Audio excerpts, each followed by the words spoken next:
Assalamualaikum warahmatullahi wabarakatuh. Di sini saya akan menjelaskan tentang kewajiban dalam belajar mengajar.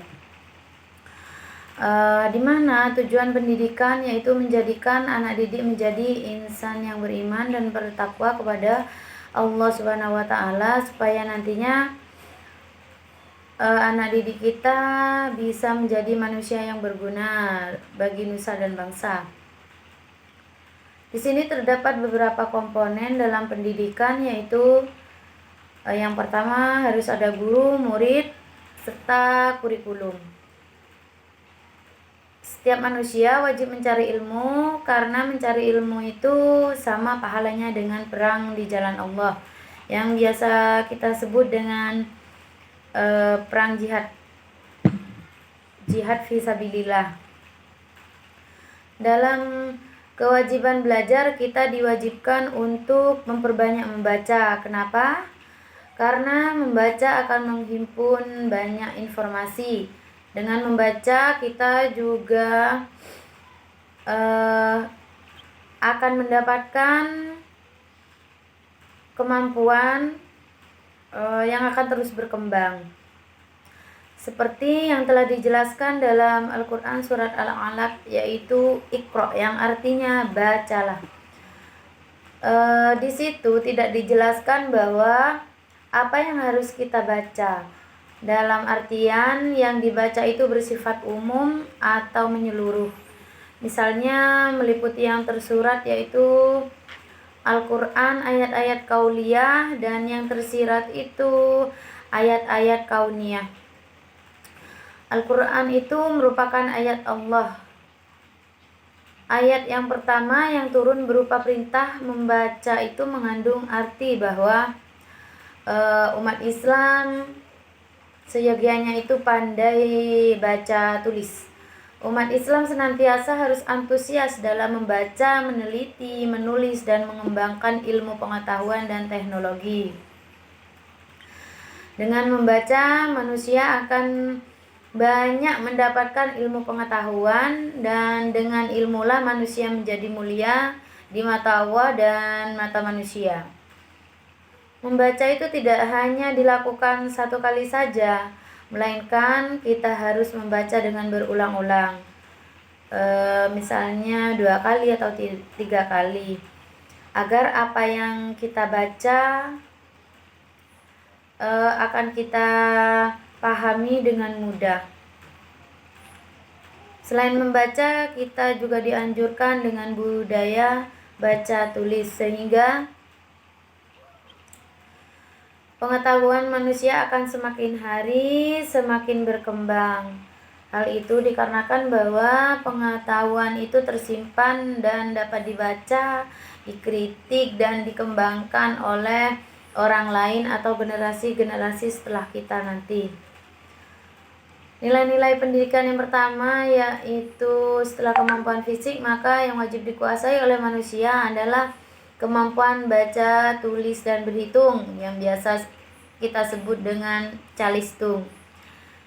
Belajar itu hukumnya wajib bagi setiap manusia, karena siapa saja yang tidak mau belajar maka ia akan berdosa dan ia akan merugi di kemudian hari.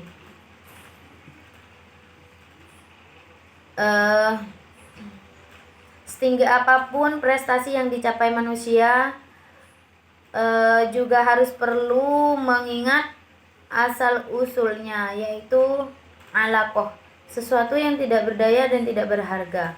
Oleh karena itu, manusia tidak boleh sombong, apalagi membangkang kepada Allah, karena Allah adalah pencipta seluruh isi yang ada di langit dan di bumi, termasuk diri kita sendiri, yaitu manusia.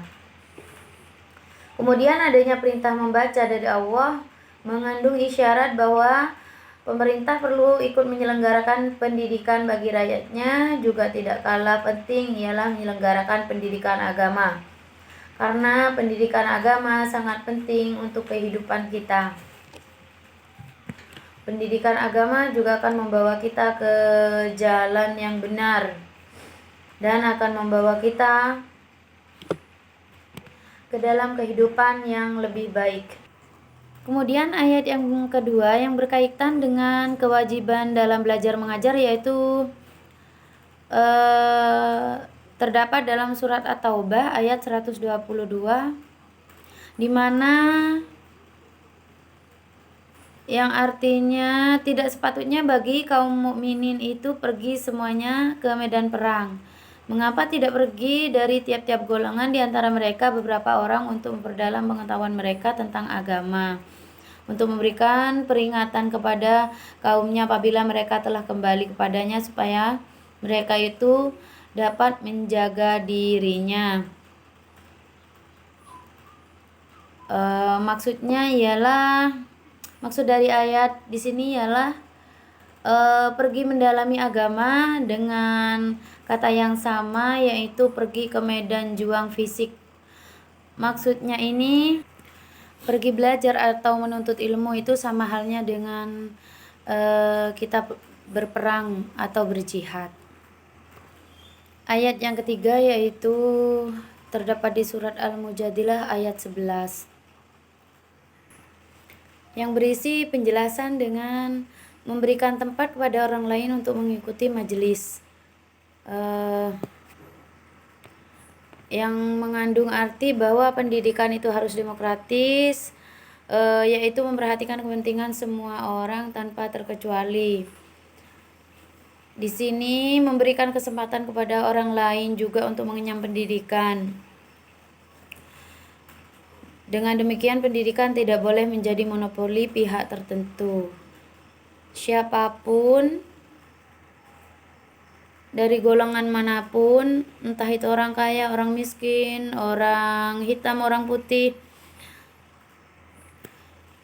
wajib mendapatkan pendidikan dan wajib mengenyam pendidikan setinggi-tingginya.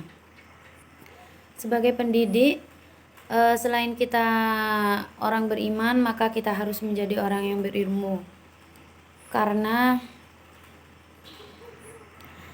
iman dan ilmu mampu mendorong kita melakukan perbuatan-perbuatan baik. Sekian penjelasan dari saya. Wassalamualaikum warahmatullahi wabarakatuh.